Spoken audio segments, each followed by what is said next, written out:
Ethnic composition of Belgium, Belgium की जाति बनावट। Of the countries total population 59% live in the Flemish region and speak Dutch language. Belgium के 59% जो लोग हैं वो फ्लेमिश रीजन में रहते हैं और डच भाषा का प्रयोग करते हैं। और other 40% peoples lives in Wallonia regions and speak French. 40% जो लोग हैं वो वलोनिया क्षेत्र में रहते हैं और फ्रेंच भाषा का प्रयोग करते हैं। Remaining 1% of the Belgians speak German.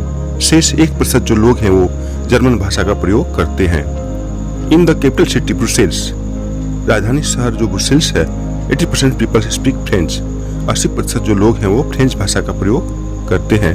While 20% are Dutch speaking, जबकि 20% जो लोग हैं वो डच भाषा का प्रयोग करते हैं।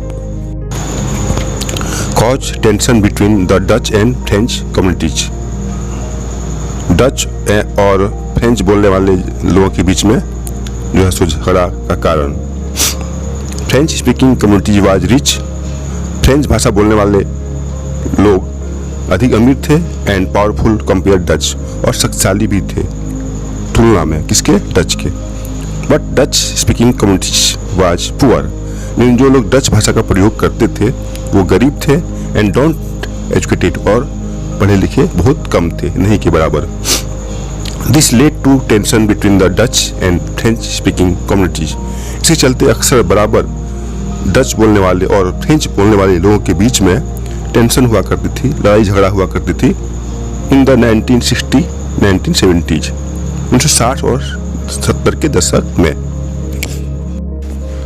How did Belgium solve the problem of their country. Belgium ने अपने देश की समस्या का समाधान कैसे किया। Constitution describe that the number of Dutch and French speaking minister shall be equal in the central government. संविधान में इस बात की व्यवस्था की गई कि डच भाषा बोलने वाले और फ्रेंच भाषा बोलने वाले मंत्रियों की संख्या जो है केंद्र सरकार में बराबर रहेगी। Thus no single community can make decision unilaterally. इस प्रकार से अब कोई एक भाषा बोलने वाले की वहाँ पे जो है सो बहुमत नहीं चलती। Brussels has separate governments in which both the community have equal representation. Brussels में एक अलग सरकार थी जहाँ पर दोनों ही समुदाय के मंत्रियों की संख्या समान रखी गई। In which way the French speaking peoples accepted equal representation in Brussels. इस प्रकार से जहाँ पर फ्रेंच भाषा बोलने वाले लोगों ने ब्रुसेल्स में बराबर के सिद्धांत को स्वीकार किया, because the Dutch speaking community has accepted equal representation in the central government. क्योंकि जो डच भाषा बोलने वाले लोग थे उन लोगों ने भी केंद्र सरकार में समानता के सिद्धांत को स्वीकार किया और बराबर जो है सो की संख्या में मंत्रियों को रखा। कम्युनिटी गवर्नमेंट, सामुदायिक सरकार। Community government is elected by people belong to one language community, Dutch, French and German speaking. सामुदायिक सरकार का चुनाव एक ही प्रकार की भाषा बोलने वाले लोग करते थे, जैसे डच, फ्रेंच और German. No matter where they live, चाहे वे जहाँ भी रहते हों। This government has the power regarding cultural, educational and language related issue. यह सरकार सांस्कृतिक, शैक्षिक और भाषागत समस्याओं का समाधान करती थी। Diverse population of Sri Lanka. Sri Lanka की जाति बनावट। 74% ऑफ श्रीलंकन स्पीक सिंहाला लैंग्वेज। 74% जो लोग थे श्रीलंका के वो सिंहाला भाषा बोलते थे। 18% श्रीलंकन स्पीक तमिल लैंग्वेज। 18% जो लोग थे श्रीलंका के वो तमिल भाषा का प्रयोग करते थे। एमंग तमिल देर आर 2 सब ग्रुप। तमिल लोग भी 2 भागों में बटे हुए थे, श्रीलंकन तमिल एंड इंडियन तमिल। श्रीलंका के तमिल और भारतीय Tamil. There are about 7% Christians. वहाँ पे लगभग 7% लोग जो हैं वो क्रिश्चियन थे, who are both Tamil and Sinhala, जो तमिल और सिंहाला दोनों ही भाषा का प्रयोग करते थे। मेजोरिटेरियनिज्म इन श्रीलंका। श्रीलंका में बहुसंख्यकवाद। इन 1956 an act was passed to recognized Sinhala as the only official language, thus disregarding Tamil। 1956 में श्रीलंका में एक कानून बनी जिसके अनुसार जो है सिंहला लैंग्वेज जो थी उसे ऑफिशियल लैंग्वेज बनाया गया, जबकि तमिल लैंग्वेज को इग्नोर कर दिया गया। Arrange reservation in university and government job only for Sinhala people. University में और गवर्नमेंट जॉब में सिर्फ सिंहला लोगों को ही जो है सो आरक्षण की व्यवस्था दी गई। Protect and foster to Buddhism, बौद्ध धर्म को संरक्षण दिया गया। Tamil language, religions and economic development were ignored. Tamil भाषा, तमिल लोगों की जो धर्म थी, उनकी जो आर्थिक विकास थी, उसे जो है सो दरकिनार कर दिया गया। वाई पावर शेयरिंग इज डिजायरेबल्स और बेस्ट। पावर शेयरिंग को अच्छा क्यों माना गया है? Power sharing is desirable because of two main reason. Power sharing को इसलिए अच्छा माना गया क्योंकि इसके मुख्य दो कारण हैं। पहला है प्रूडेंशियल रीजन्स, विवेकशील कारण। The sharing of power is fine. Power sharing अच्छा माना गया है as it reduce the chance of conflict between different group, क्योंकि यह दो समुदाय के बीच समस्या को जो है सो घटाती है।